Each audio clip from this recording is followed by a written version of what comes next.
Welcome back to the Football Goons Podcast. This week we dive headfirst into our initial fantasy football rankings for the 2017 season. It's never too early to start doing work on a 2017 fantasy football championship.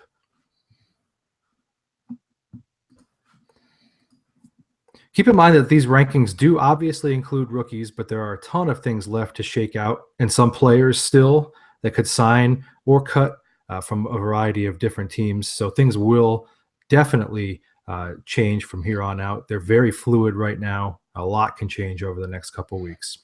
Nonetheless, let's go ahead and do what we do best and argue with each other. Hold on. Sal. Yeah. Welcome back, man. It's good to be back. We missed you. I missed being in on the discussion, the arguments, the debates. So I'm glad to be back in the hot seat again. You were missed by the whole world. Yeah, well, the whole world minus Rocco. The whole world except Rocco. You were missed. Got to be that guy. All right, well, let's kick this thing off with the player under center. Let's talk about the quarterbacks. We're going to discuss a few guys here that we had a little bit of a wider deviation on in terms of our rankings. We were a little farther apart. Not a ton of huge surprises here as far as guys that we were Grand Canyon spacing apart. But there were a couple guys that we feel like we want to touch on. The first one here is Russell Wilson. We had him overall at number 6. Just to recap for you as well, number 1 was Aaron Rodgers. Number 2, Tom Brady. Number 3, Andrew Luck. Number 4, Matt Ryan. Number 5, Drew Brees.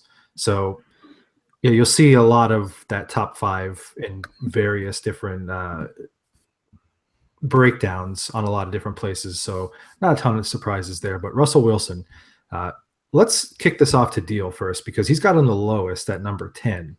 And I'm kind of interested to hear where his mind is at with that.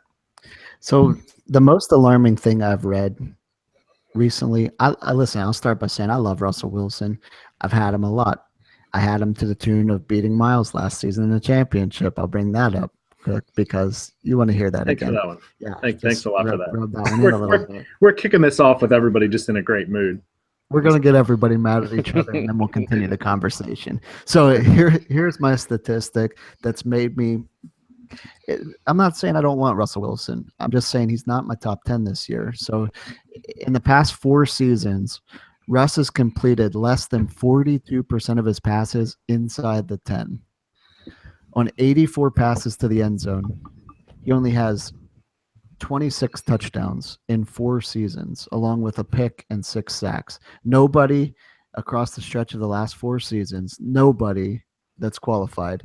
I'm talking like bad quarterback play here. I'm talking some bad, like Brock included, all right? So Brock included, nobody has a lower percentage or has successfully thrown a touchdown on a lower percentage rate than Russell Wilson inside the 10. I know he's put up good numbers outside the 10, but he's not the athlete that he was before. He's just not. He might come back healthy again. I just don't look for them to keep pushing him out of the pocket. The line still isn't that much better, and the weapons are similar. So I just don't see any way he breaks into the top 10 for me. I have him second lowest at 8. Second lowest at 8, and I think my hesitation, similar to Deal's, not so much from a stat standpoint, but just definitely from a weapon standpoint. I'm really scared that their run game is going to be largely ineffective. I'm not. I mean, I've said it before. Not a huge fan of Cheeseburger Eddie. I don't like the backfield. I love CJ Procise, but I don't think he's going to be an every down back for them. And I worry that if they become very one-dimensional, how effective Russ can be. Like I said, number 8 is still a top 10, number 1 option, at fantasy.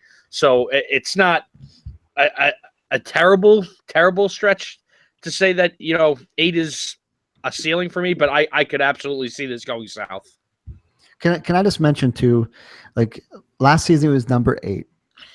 So the 7 guys that were ahead of him last season, I still have ahead of him, except for Mariota, who we can talk about him another day, but I moved him out.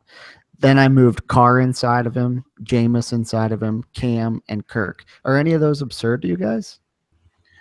I don't think it's an absurdity thing. Like, I'm not looking at you at 10 and saying, oh, well, Deal's irrelevant in every league I'm in this year because he's an idiot. Like, that's not how I'm looking at it. I have him. You think that for other reasons, right? Right. It's not the Russell. I have him 5th. And that's because Matt Ryan, Tom Brady, Andrew Luck, and Aaron Rodgers are the 4 of them. And then we go from there in tier 2. But for me, I mean, you just said he finished 8th last year. Rocco, again, hitting us with the running game argument. That's like your go-to. I don't like the run game. They didn't have a good run game last year, and he played the whole season on a busted ankle. And yeah, I do hear you with I'm not sure the offseason helped them a ton. The draft was decent, adding Ethan Posett, and I like Amara Darbo as an addition. He just kind of fits that Seahawks who's this guy? I don't know. I'll turn him into an 800-yard receiver. Where'd he play college ball at? I believe he says go blue.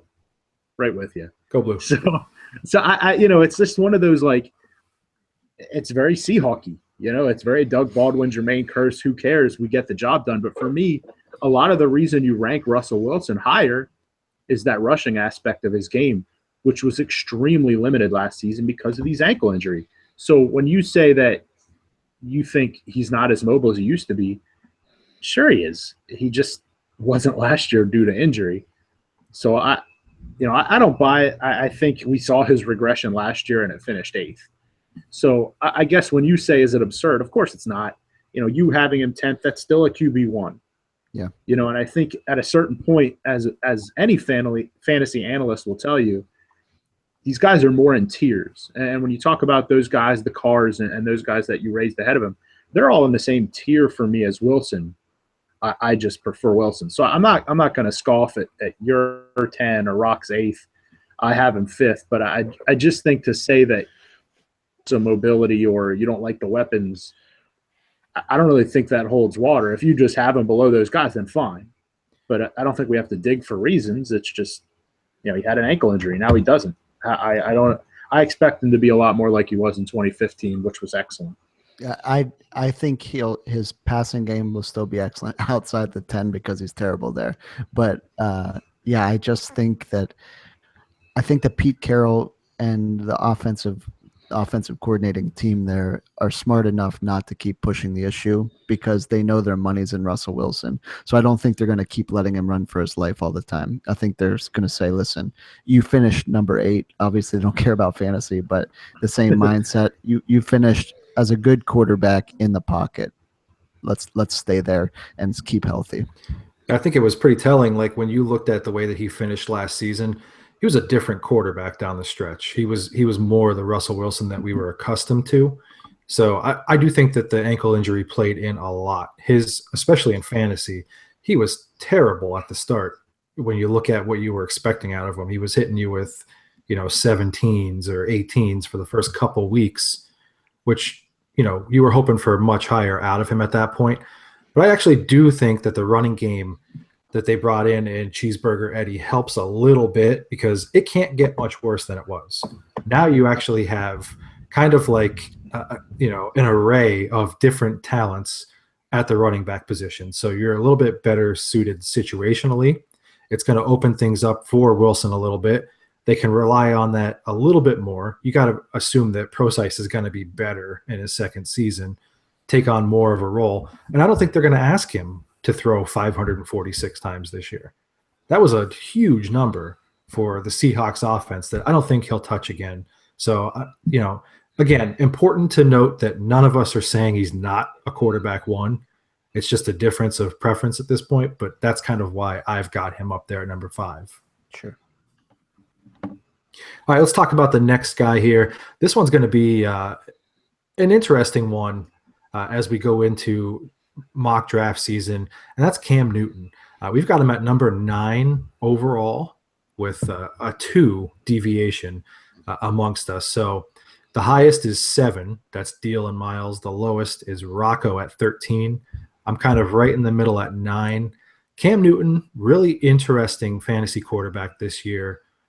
are we expecting that last year is more Cam Newton than what we got 2 years ago in his MVP year? I'll lead off just because I have him 13. Similar to what Deal said about Russ, this is how I feel about Cam. Cam, obviously 2 years ago, MVP, number one fantasy quarterback, great. Miles called it all offseason last year, how he would respond after that huge Super Bowl hangover. Cam is obviously, going to wind up somewhere in between those two things. I don't think we're going to see, 45 touchdown passes out of Cam. I think the thing for me is that everybody else is getting so much better, and there are guys that I feel have to rise up the charts. And because of Cam's attitude and because of the dip that he took last year, he's the one that makes sense to fall for me. So, Deal said it best. Carr's up there now. Jameis is up there now. I still like Mariota to be up there. I think Andy Dalton's going to have a fantastic season again, similar to his, MVP type numbers from 2 seasons ago. So, on top of the top 10 quote that finished last year, now we're adding in even more guys, and it's too crowded to have to rely on Cam and his crappy attitude all the time. I think to have Andy Dalton ahead of him baffles me. And maybe that's because I finally, for the first time in, 2011, Andy Dalton came out. Last year was the first time I hitched my wagon to Andy Dalton, and it did not go well. No. I finally found out what his owners from previous years complained about, where it's like, how can you throw to AJ Green and have 9-point games? Like, what are you doing? But anyway, off the Andy, I just, for me, if I'm going to bank on one of them to return to their MVP caliber numbers from 2 years ago, it's Cam. Now, like you said, somewhere in between 2015 and 16, which is probably right, because 2015 was one of the greatest seasons we've ever seen from anybody. So I don't expect him to repeat that, but I'll be way more shocked if he repeats last season than if he goes into 15 mode. If for no reason more than they added 2 weapons unlike anything the Panthers have right now in Curtis Samuel and Christian McCaffrey in the draft, where they have guys who can actually make plays other than throw it somewhere near Kelvin Benjamin. He might make the play, but there's no athletic ability beyond that. He's not busting anything wide open. He's just not capable of doing that. And Devin Funchess not really capable of doing that. When your tight end's your best athlete, that's a problem. So I think the Panthers did a good job of addressing that, but I don't, Andy Dalton, I can't have that happen. I can't. I don't want to live in that world, man. See, I don't want to turn this into an Andy Dalton debate, but this guy, you were in love with this guy 2 years ago, and then I owned him. He had one bad year in his 5 or 6 year career. One bad year, but it wasn't even that bad of a year. It was an Andy Dalton year. AJ Green was hurt for more than half the season. The running backs duo took a huge step backwards. None of that is Andy Dalton's fault at all. 2 years ago, this guy was on his way to, I'm not going to say an MVP year, but a third place MVP finish, and then and probably going to go deep into the playoffs. He gets hurt and loses the rest of his season. And, I'm not blaming Andy Dalton for any of that. I guess if the draft is today, you're taking Andy Dalton ahead of Cam Newton. I find it hard to believe. I'm very high on Andy Dalton right now. So, you know what? I hope you stay that high on him. I hope it doesn't change. I think we can sum it up by saying Rocco got burned by Cam last season. That's why he has him number 13. That's you could say that. That Miles got burned by Andy Dalton last year, which is why he has him 15. Yeah, but I got burned by Andy Dalton because he had a very normal Andy Dalton year. No. And I just experienced it firsthand. He had a ceiling year. I'll say this: whatever you're high on with Andy Dalton, hopefully you don't bring that wafting into the draft room. You can kind of keep that with you. Yeah. All right, let's talk about one more guy. We'll talk about one more guy here. That is Ben Roethlisberger, quarterback of the Steelers. guy that was really high on a lot of people's boards last year. We're seeing a little bit of a drop coming into 2017. I think a lot of that injury history might be catching up with him. We've got him at number 14. We've got him as high as number 11 with Deal, as low as 16 with Miles and myself. So where do we stand here with Ben Roethlisberger? What's got us, I guess I'll start with the low end at 16. What's got us thinking 16 for Ben? I guess for me, this is strange because I'm sitting here with Deal and I'm about to use his own analysis kind of against him, because for some reason Ben is probably the only player that I do draft expecting him to get hurt, because he's going to get hurt. Like, you rank him highly because you look at the Steelers' weapons. You say, good Lord, how does this guy not throw for 5,500 yards every year? And it's the same weapons he had last year. And he finished 17th in standard scoring last year as the fantasy quarterback. And it's because he doesn't play every game. And I don't have his season chart in front of me, but I don't know when the last time it was that he played every game. And I think it started to become more the Le'Veon Bell show last year. And yeah, part of that is passing, but I expect that to go even more next year towards the running game. I don't think Ben benefits from Le'Veon fantasy-wise as much as you might want him to if you're banking on him being, borderline QB1 or in a 2 QB league, a definite week in, week out starter. For me, he's more of that, if you're in a multi-quarterback league, draft him and another guy to rotate back and forth and play matchups as your QB2. That just seems to be the right place for Big Ben in my book. Again, kind of like we've been hitting on, I'm not going to crush anybody for having him higher. That's fine. We all feel a certain way, but if I'm drafting Ben, it's with the plan that I need a replacement strategy for about 4 of these weeks. So I just think about 16th, where when he's in, he's a top 10 guy, but there's going to be 4 weeks where I don't even have it. Just while we're on, this end of the discussion, I think that's the biggest thing for me, and why I had him so low down at number 16, which when you think about it, really isn't terribly low. I know a lot of people play in 2 quarterback leagues. We play in 2 quarterback leagues, so this is a mid-tier QB2 for you. And the biggest thing for me, honestly, is entirely the injuries. You just have to assume at this point that he's going to miss time, as you detailed. Now, I looked it up. 2013 and 14, back-to-back, he did play 16 games both of those years. So very productive, obviously, during that time frame. But beyond those 2 seasons, you're looking at 12, 13, 12, 14. So, again, you're missing 4 weeks. And to me, I don't know if this is just how maybe I was burned by it, but doesn't it always feel like those 4 weeks come at fantasy playoff time late in the season? Right. So, I mean, for me, that's kind of why he slides a little bit there. And I do agree a little bit with that Le'Veon theory. It doesn't help him as much as you might think. I think that what we saw out of Le'Veon Bell last year, and with the Steelers not really being able to say, this guy is no longer going to be a character problem. He'll be here for a long time. They're going to wear and grind him out this year, I believe. He's going to carry the ball a ton. I think they're going to get into running the ball a little bit more. So that kind of scares me a little bit too. Yeah, I'm not going to own him because I never do. But he's played in a 13 seasons he's played 3 times 16 games, which is crazy. Like, you're not making it on my squad with those stats. But I do think he's still going to be up there in scoring.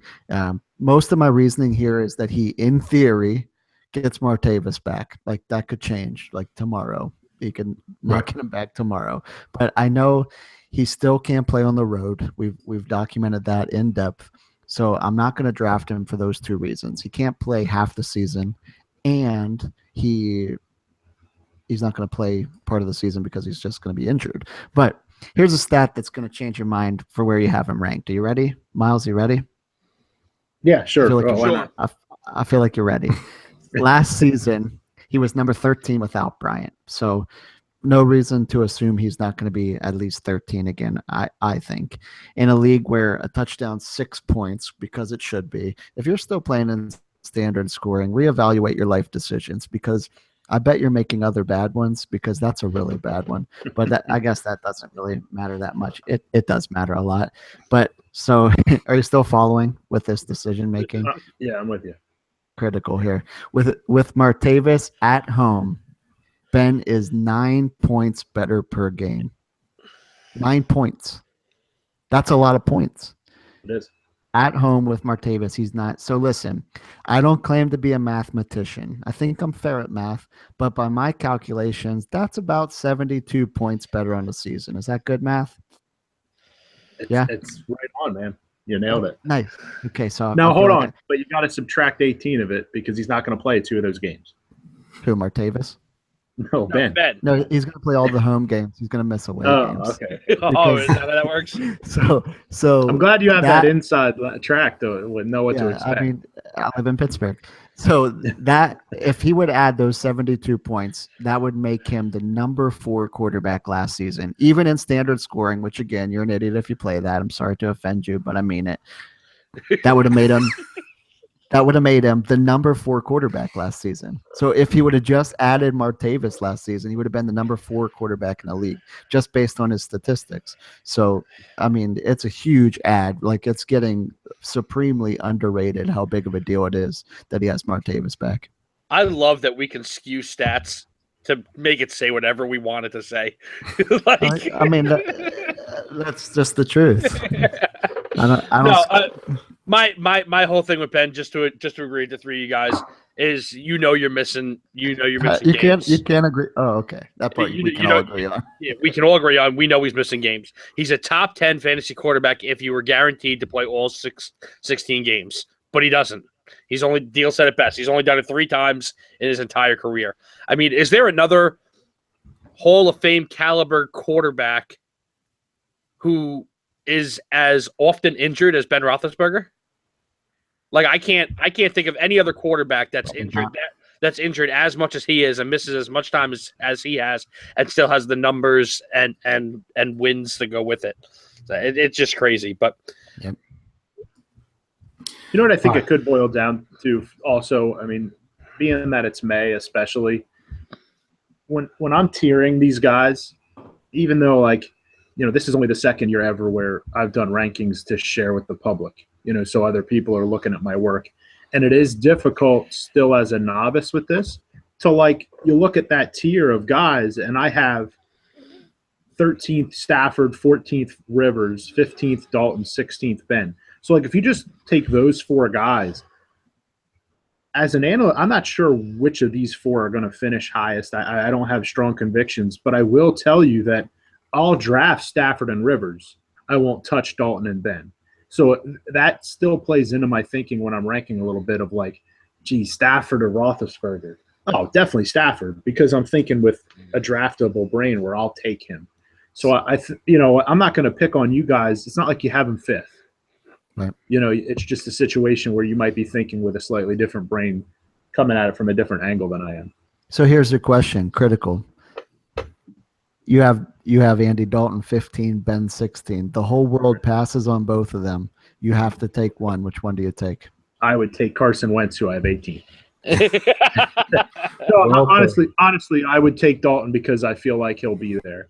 And I know that's kind of silly because he missed some time a couple years ago, but I think he'll be there. And I think the Bengals are less reliant on the run game than I project the Steelers to be. So I would take Dalton, but I'd hate myself. All right, let's move it on here to the wide receiver position. Last year's darlings of fantasy came back down to earth just a bit after they should have been all along. Yeah, thank God. After the whole 0 running back ran out.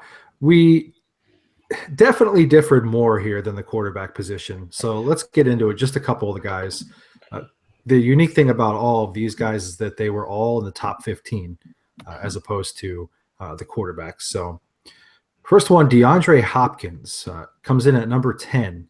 He's as low as 18, as high as 9.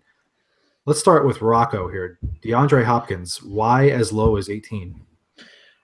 Because we still don't know what they're going to put out at quarterback. And I hate to say, because I thought Hopkins was above this because of 2 years ago. You know, we said, oh, they had such bad quarterback play. and he still had a phenomenal season with like 3 different quarterbacks, which is fine if he gets targets. If the quarterback's not throwing him the ball, it's useless. And we saw that last year. Brock largely ignored him, and I know that we don't have to worry about that there.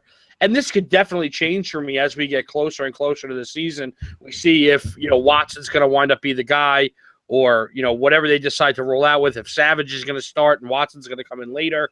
But I can't jump him automatically back in because that quarterback situation scares the ever-living life out of me, because we just don't know what's going to happen. I would like to say that Nuke is above all of that, and I just don't know that he is. If the quarterback play is as bad as it was with Brock, then we're looking at another subpar season from DeAndre Hopkins. Yeah, I mean, I kind of called you on the carpet there, not really meaning to with the as low as 18. That's fine. But 35 wide receivers finished better than Hopkins last year. So it's not like it's super crazy to have him down at number 18. I just think for me, the talent level is still so good. And I think that their situation did improve, even though on paper right now you're starting Macho Man Tom Savage. I'm not sure that that's how it exactly plays out. That remains to be seen. But I think year 2, with Lamar there, a couple of those other young wide receivers are going to come along as well. I just think the whole entire situation is going to improve for him. I think the key thing there was getting Brock out, because Brock was just clearly ignoring him. So I think any other person that you put out there with a brain in their head is going to throw the ball to him. We thought that DeAndre was quarterback proof. I still think he is. I just don't think anyone is Brock proof. Anyone in the whole like I don't think that Jerry Rice would have been Brock proof. Like nobody. And this season, the line's going to be better. The QB play has to be better. It just has to. And to go back to what Rocco said, I think it has to be equivalent to a Hoyer or Ryan Fitzpatrick. So, I mean, we're going to go back to the 2 previous year, to the year before that. So, I think it's going to be at least that good all around, a better situation for everyone, especially for Nook. He can still play football, I promise. I'm struggling that I only have him at number 9. I want him on every squad. I hope the whole world forgets about him, at least my world, the world I live in. Miles is shaking his head, so I guess my little world didn't forget about him. But I want him. I mean, he's going to be a top 10, maybe top 6 wide receiver this year. Wow. Yeah, it's the Cam thing. I didn't really say this when we were talking about Cam, but it's like he's just one of those guys that I'm hoping enough people were burnt by him last year that they forget about 2 years ago, because you guys nailed it. Like, he is quarterback proof. Brock Osweiler is not quarterback. It doesn't count. Right. So if you can turn the Hoyer, Mallet, Case Keenum situation into 1,500 yards and over 100 catches, Tom Savage and Deshaun Watson are far better than what Brock gave them last year. I'm willing to. I guess it's more I'm willing to take the chance. Absolutely. Yeah. So what I'm hearing from you guys, though, is it sounds like you're hoping people forgot about Dre. They forgot about Dre. Listen, I didn't get burned by him, so I'm not going to go that route and say that. But once again, I'm going to say somewhere between the ridiculously high ceiling of 2 to 3 years ago and the 35th ranked wide receiver from last season, somewhere in between there is Nuke. And I tend to think that he's going to be higher. I am not ready to say top 6. So I won't own him in any leagues that I'm in with you guys, because you guys, and this is something that you guys bash on me for all the time, you're willing to spend way too high of a draft pick on a guy that finished 35th overall last year in fantasy points. I'm absolutely not. I don't ever spend a high draft pick on wide receivers, so I probably won't own him unless people did. I think it's the plan that he'll fall. Not so much that I'm going to take him in the 3rd round. It's the plan of, well, that's a value pick in the 5th. Yeah, and I think he'll slip there. Yeah. All right, so moving on, let's talk about another guy who it seems like we have a similar conversation about, at least internally, every year, and that's Demaryius Thomas. We've got him collectively at number 12 this year, deviation of 3.5. At this point, he's as high as number 9 to Miles, as low as number 17 to Rocco. So Demaryius Thomas, where do we stand with Demaryius? Run it back again here with the remix on DeAndre Hopkins. Like, I'm way willing to take that shot that Demaryius Thomas is really, really, really, really good, because he's really, really, really, really good. Like, I have him 9th as the highest, and it's kind of, I think Deal, you're a little higher on Hopkins. That's how I feel about Thomas. I will spend 0% of my time surprised if he finishes top 5. And I don't care if it's Simeon. I don't care if it's Lynch. I think the Broncos struggled, and they have to realize it's because they didn't get the ball in his hands the way they have in the past on these smoke screens and things like that get the job done. So I love him. I plan on him being one of the guys when I take my super fantasy nerd spreadsheet and compare all 9 of my teams on which players I own the most. I expect to have pretty much 9 out of 9 shares on Demaryius Thomas. Yeah, not to say that I'm going to be willing to jump on him. I had him at number 10. I owned him last year, even with some of the speculation that the quarterback position was going to be tough. He didn't score as much as I think anybody had hoped, but even with the situation being as poor as it was at times, he caught 90 balls. He still had 1,083 yards. He got in the end zone 5 times. I expect that to improve because the talent is just too good from the wide receiver position to not improve. Somebody has to take the next step there at the quarterback position. I do think that, even with having Sanders on the other side, it didn't really hurt him in any way. So I just can't not have him as a wide receiver 1. I don't know if it's a preference thing. That's why I kind of snuck him in there, number 10. But to me, he's absolutely a wide receiver 1. Yeah, I love him. I've had him. He's probably one of the most owned wide receivers I've had. Certainly most owned wide receiver 1s I've had. But last season he was number 17, and not much changed for them. Like, it's still basically the same team. So that's why I can't change him that much, because their offense doesn't look that much different. And I agree 100% that they were better when they were getting him the ball, but they also had better quarterback play, and that's essentially the same thing. And you can make a face, but they had Peyton Manning still. They had Peyton Manning's corpse and Brock Osweiler. But the year before they had Peyton Manning, and he was like touching records. So so that wasn't a bad deal. So yeah, I think I do expect him to move up. This is our first rankings we put out. I expect him to move up, but maybe like 14, not 9 or 10 for sure. Yeah, I think there's a lot to be said for continuity. I think with both Simeon and Lynch coming in, probably the first time that he caught passes from either of those players last year. So I understand not a lot has changed improvement-wise for Denver, but that can speak a lot to me. And it's just if I'm the offensive coordinator there, it's, hey, we were really bad. We went from the Super Bowl to missing the playoffs. Let's get our superstar involved. I think for me, a lot of it, and I'll probably get killed for this, but a lot of it does depend on which quarterback is going to be playing. I just don't trust Trevor Siemian at all. If Paxton can take the next step and grab that job, I think he's got a much bigger arm than Siemian does. I think that'll be much more effective for them. So, if Paxton grabs that job by the horns, takes it, and runs with it, I'll probably move Demaryius up to like 10 or 11. 14. Just on the cusp of wide receiver 1s, in a 10-team standard league, I could absolutely see him being one of the number 1 wide receivers. But if Trevor Siemian, like Deal said, if Trevor Siemian's their guy, then I'm expecting the exact same output that they had last year, which means he's going to be like 17th. Yep. All right, let's talk about one more wide receiver. This one is going to be a guy who I think a lot of people are jumping all over coming into this draft season, and I'll say it right out front. I'm a little hesitant. I don't really know why, but that's Michael Thomas of the New Orleans Saints. We've got him at number 13 overall, but we do have a deviation of 4 points which is one of our biggest ones that we're going to talk about overall tonight.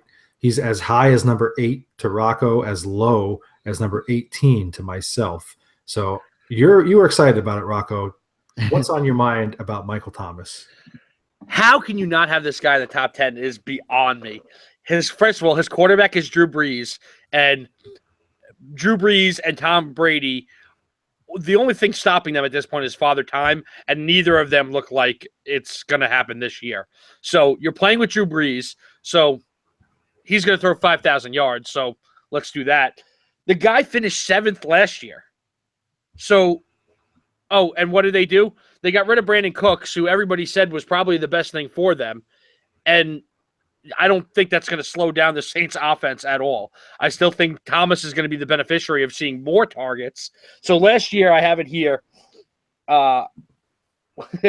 He had 121 targets, 92 receptions, 1,100 yards, 9 touchdowns.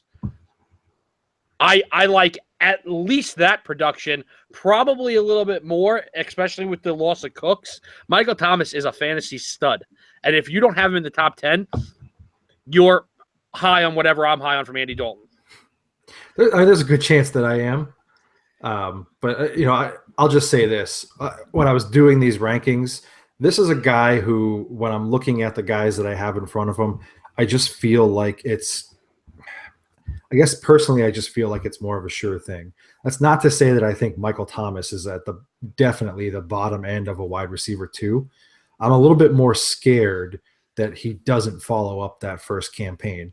You mentioned that they got rid of Cooks. I know that is going to help him in the long run, but I'm also a little concerned that it hurts initially, because now you're really just have to pay attention to Michael Thomas, because as much as I love Willie Snead, you're not worrying about Willie Snead beating you when you play the Saints. Also, I look at what they did through free agency, through the draft. It seems like maybe they want to run the ball more. I don't know for sure. I don't know why else you bring in Adrian Peterson. I don't know why else you spend a high draft pick on Alvin Kamara. Maybe it's just because you literally hate Mark Ingram that much that you just want to bury his career. Yep. Who knows? That could be a viable thing too. So I guess he's 18 for me because right now, as it stands in late May, I'm a little scared that he's not going to follow up that same production. I don't know why you would feel like that. Like, I guess I'll ask some questions. I'm kind of lost for words because I agree with Rocco. He's a stud, but do you think that his 122 targets are going to drop off? Like, you have to think that's going to increase, right? Yeah, I mean, it's going to increase, but is he going to be productive with them without Cooks on the field is my concern. I mean, he caught a high number of balls, high percentage, and his targets are going to go up. So yeah, well, I only say this. I don't want to get into like an X's and O's things as much as I can, but when you have Brandon Cooks on the field, I'm assuming that a lot of teams are giving help over the top with a player like that. Everybody is. Yeah, I agree 100%, but I just obviously that's 2 players on the defense that are not concerned about Michael Thomas. So now you're taking away that element of the game. And I'm not sure that the Saints have that player to stretch the field the same way. I know that Ted Ginn came in, but he's not anywhere near the same player. So I guess that's my concern there with the targets and the production. Yeah, I also part of what goes into my analysis is schedule and strength of schedule. I know that's not the number one thing, but it's pretty big for me for wide receivers. And he plays the Vikings and then pretty much nobody the rest of the year. So he plays the Redskins, sorry. And then that's about it. He still plays in the same division where in those games he's going to get about 122 targets. So I think just based on his usage and his potential, I think he has to be up there. My thing too is I'm not slamming on Brandon Cooks because I think he's a nice player and I think he's going to have a great season. You think he's the best player? I don't think he's the best player. I think he's a nice player. I think he's going to do wonders in New England with Tom Brady, but he's definitely more of a I don't think he's a one-trick pony, but he's more of a one-trick pony than Thomas. So you can find a guy with speed to help stretch the field. Thomas is the guy that you see catching things underneath on the short intermediate routes, on the slants, in the red zone. That was Thomas last year. That's why he has 9 touchdowns. I would love to look at Cooks' touchdowns from last year and see what percentage of them were over 20 yards because Probably he just all of caught probably all of them. Thomas is the guy that when they get down into the red zone, that's who they're looking to. So I'm still going to go with Thomas even with the loss of Cooks here because you can find someone to stretch the field. You cannot always find the guy to do it all on all the other routes. Yeah, but I guess my counter argument to that, and not to just keep carrying this on, is that they now have a variety of different options in the red zone, whereas Michael Thomas was just killing it there last year. Now teams are going to obviously look for it a little bit more. Not to say they're going to be able to stop it, but now you also added Peterson, you add Kamara, you still have Ingram for as much as they refuse to give him the ball in the red zone. So you have viable options there. So I don't know. I guess I'm not so sure that they're going to be as eager to pass in the red zone, which is stupid because it's the Saints. But I don't know. I'm just not buying in. There's a reason why you brought these running backs in. All right, let's move on. Speaking of running backs, let's talk about some running backs here. I think we were most concerned about this position when we started talking about ranking for fantasy this year because we thought that we would be a lot farther apart than it turned out that we were. So when we look at the running back position, we're actually going to have to stretch a little bit here just to get some guys to really talk about. And one of them just brings an interesting conversation element too.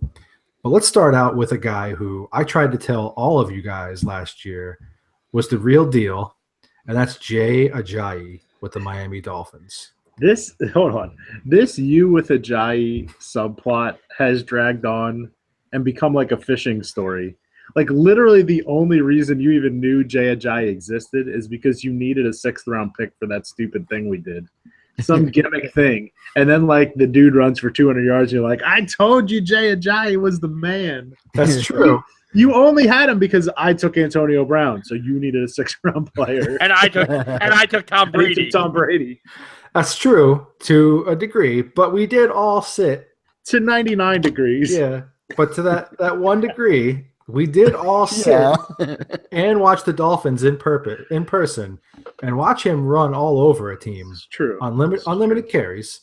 But, you know, I did like him there. So, but anyway, I'm not even the highest on him in the rankings here. Miles has him at 6. Rocco's got him as low as 14. So really nothing, super crazy here. But it is a 3-point deviation. He's number 10 overall for us at the running back position. So I guess I'll defer to either Deal or Rocco here, as they have him as a running back 2 at this point. And most places that you're going to look at are having him in the middle of that running back 1 discussion. Here's my problem. And I'm not usually this guy, and maybe I am. It's a little skewed with me because he's a Dolphin. But I've said this to Miles. We've all talked about it. He had a 1,000-yard season last year, and 600 of that came in 3 games. So you got a lot of peaks and valleys with Jay Ajayi. And honestly, I'm gonna lean towards you're probably not gonna get a whole lot of 200-yard games from a guy. Like that's not gonna be a consistent thing where every year we get 3 200-yard games from Jay Ajayi. All right. His touchdowns were decent last year, not great, but the whole thing for me is you had more than half of your production for the season in 3 games. So take that away, give you normal games, and this guy's like a 20-second finisher in backs. That's where it is for me. You know what I mean? He's their lead back. He's their workhorse. I get it. He's going to have some production, but I'm not going to put him into my top 10 at this point. Can I just answer that one real quick? I hear you, and I hear that argument, and it makes a ton of sense. But I guess as far as just a purely total points standpoint, you're using that, but you're ignoring the fact that it took 5 weeks for Adam Gase to realize he was any good and even give him the ball. So, like, I understand his consistency was definitely not there last year. But if you just take away the 200s and give him normal games there, but just give him normal games from week one, he probably finishes where he did. I'll speak to that too. I agree with Rocco, and I know we've dumped on him a little bit.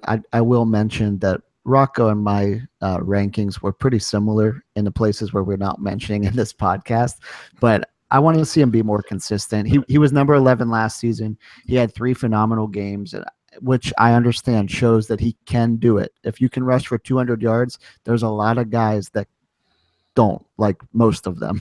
So I get that. But he had 12 times where he didn't rush for 200 yards. In those 12 games, he averaged 8.425 points per game. That's not doing it for me. 12 times he averaged 8.4. 3 times he averaged 29.06. Statistics say, again, I'm not a mathematician, but statistics say he's going to score 8.4 more often, like 4 times more often, like exactly 4 times more often. He's going to score 8.4 over 29. So I'm just saying, I'm pretty good at math. 4 times more often, he's going to score 8 than he's going to score 29. I don't want that as my number. What, you have 6 or whatever? That's your first round pick. Yeah, that, like, you expect to take Jay Ajayi in the first round, no matter where you're drafting. Like maybe early second, but still. So yeah, he's not that guy for me, just based on consistency. I realize he's a young player, and I like him. I want good things for him, but it probably won't be on my team because you're going to beat me to it. Do you really want good things for him? Because it sounds like you don't. I do want good things. Much for him. I don't. I'm okay with saying it. No, I listen. Other than ranking this, Jay Ajayi's never been on my team, and he's probably never going to cross my mind again because he's not going to be on my team, and he doesn't matter to me at all. So I don't dislike him. It's just I think he's not as good as number 6, certainly. So I'll jump in here from the higher end of things at number 6 and just say, like, first off, to defend I don't know, nobody's being attacking, but like more than any other position, my running back rankings are like as fluid as it gets because it's the position I care the most about. It's the position I think wins you fantasy football championships. And I'll point to our own extremely competitive league and just say Deal and I were in the championship last year, and of our first 3 rounds, all 6 of those players were running backs. So I think the narrative around the country would be the guys who ignored this 0 RB phase last year had pretty good years. You know what I mean? If you just took running backs, you did well. So those would have listened rankings, to us. right. Those rankings mean the most to me. I spend the most time on them by a lot. And they're extremely fluid. So when I say that Ajayi is number 6 right now, in large part is because I think there's only 7 viable guys who are the running back on their team. So Ajayi being one of them, and then in addition to that, he's an excellent receiver. The fact that his team believes in him more, I think the consistency will improve. By no means, obviously, do I think it's going to improve till that 29 points is going to be commonplace. But I don't think the 8 is going to be nearly commonplace either at this point. So, I defend it by saying he may end up in August being 14th for me. I don't know. But as of right now, what I did was started out with the guys who are absolute bell cows and rank them first. So for me, Ajayi is one of those guys, and it puts him in that tier for me here in May. But I do think the consistency comes with just gaining more experience and being an older player. My 2 big things here is I don't like what you said about, Adam Gase just didn't use him for the first 5 weeks, and it took him 5 weeks to realize. I get that that's the case. Why? Arian Foster. Yeah, I thought Arian Foster was good. Stop it. No, hold on. He thought Arian Foster was the answer. That's why you bring him in the first place. Nobody could have really thought that. He clearly did. Look at the touches. But I mean, nobody could have thought. Okay. Just because you wish he was dead doesn't mean everybody hates him.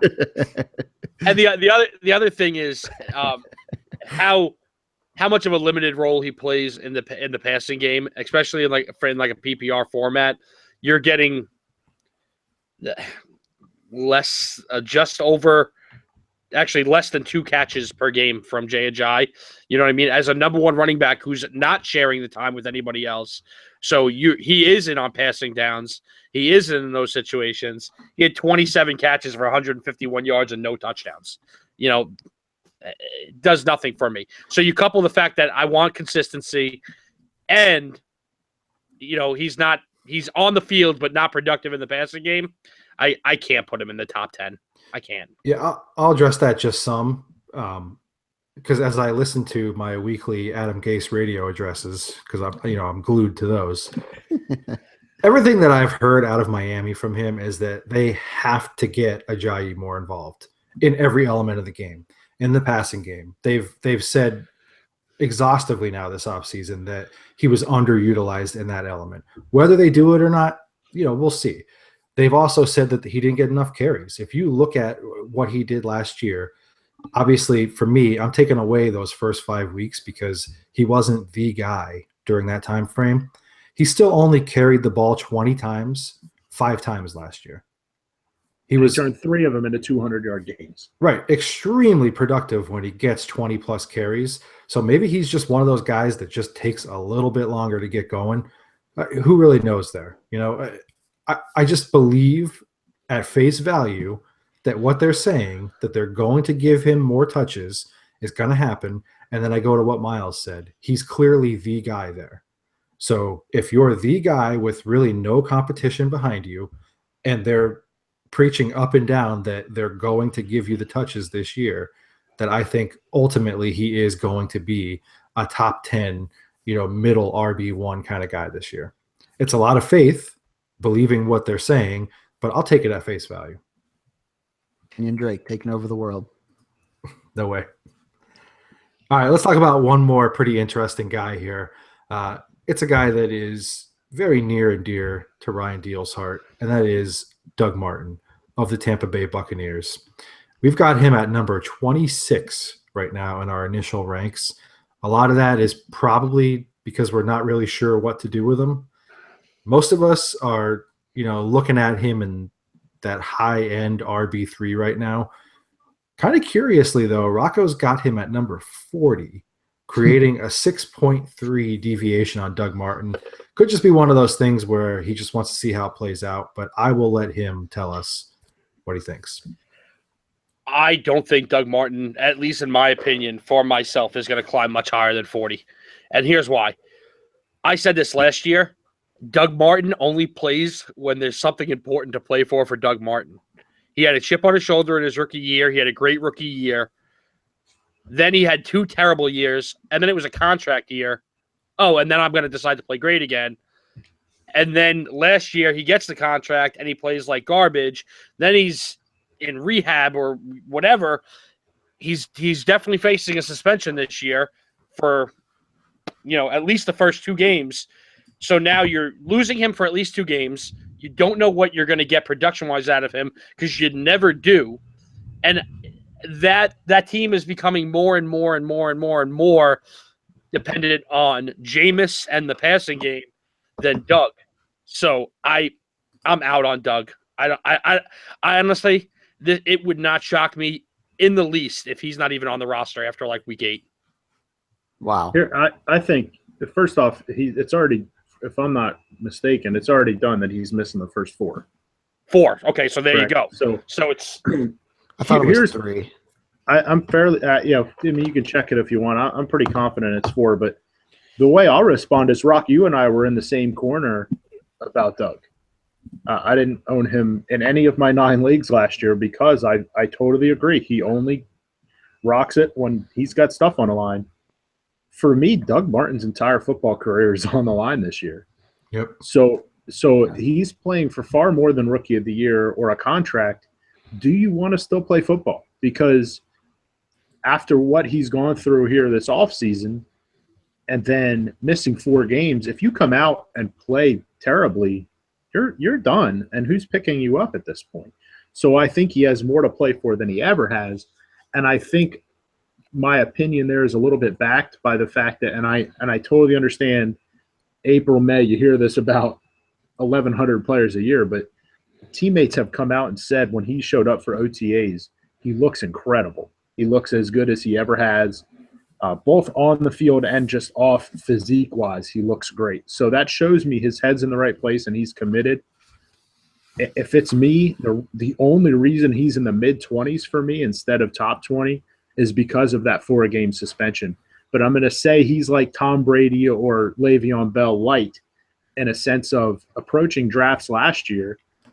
I was okay taking those guys because I trust myself to pick a team that's good enough to keep me afloat. And then if week 5 comes around and Doug Martin's my flex on what's already a 3-1 team, I think I'm making a championship run now because this is a guy who's going to be getting after it because his career is on the line. Why would he not care? So I think you're able to steal what may end up being a top 15 player for the last 12 weeks of the season if you're willing to just wait the 4. Yeah, it's well documented that I'm a Dougie Fresh admirer. I'm a big fan. So I know my views are slanted, but 40's crazy, man. Like, he had a bad season, but he was injured and on Adderall. So, I mean, he's hopefully not going to be injured this year and hopefully not going to be on Adderall. So it should be better. And after that suspension, he's ready to take over the world. Those 4 games, it is 4 games. They do hurt. But I think he's healthy now, both mentally and physically. And after that, he's all systems go. They aren't trotting out Quiz or Sims or Peyton Barber out every week. And by the way, can you guys just admit now that Charles Sims is not good? Like, you guys were so on Charles. He's not. Like, you're shaking your head because you just don't want to, but he's not good. He's not good at the football. Yeah, but my whole thing is, I don't think Doug Martin is – I don't want to say he's not good at football, but the whole thing is like – Because he is. No, but like – when he cares, he's excellent. When he cares, he's good. And like, to me, that means season. Like, I don't know how to – How could you care any more than if he has to realize, like, you're done? Yeah, I'm either going to be a football player or a drug addict. I get it. I'm just saying. Seems like you don't. I'm not betting on it. Is what I'm saying. It seems like 40 does not get it. No, seems like you have him behind Ty Montgomery. He's the Duggernaut, man. Come on. If that's going to be a thing that sticks, the Duggernaut, then I'm out. He is the Duggernaut. I'm out. That's a great name. You have the worst names for that people. Is it's the absolutely best name. Ridiculous. The Duggernaut. That's a great name.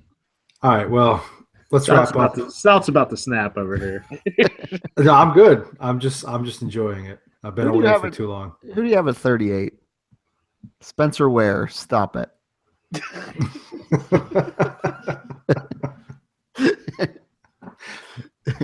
All right. Well, listen, Doug Martin, obviously a unique situation. If you're in a league, I'll just say this. I'll put a little bit of a button on this. If you're in a league where the situation is right on Doug Martin, then by all means, as Miles detailed, it's a guy that could be like a major acquisition for you partway through your season.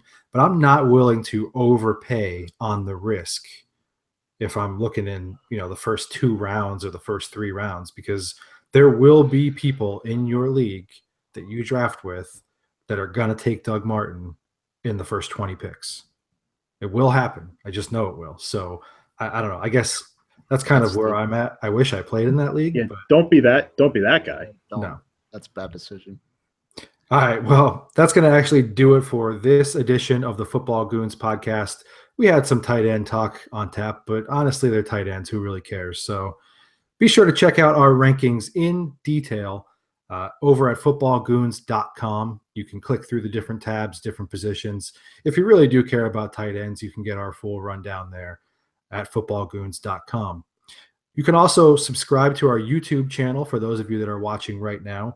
Get all of our weekly live video podcasts.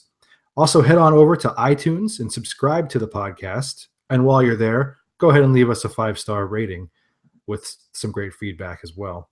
You can always keep up with us at facebook.com/footballgoons. And on the Twitter, we are at footballgoons. We'll catch you next time.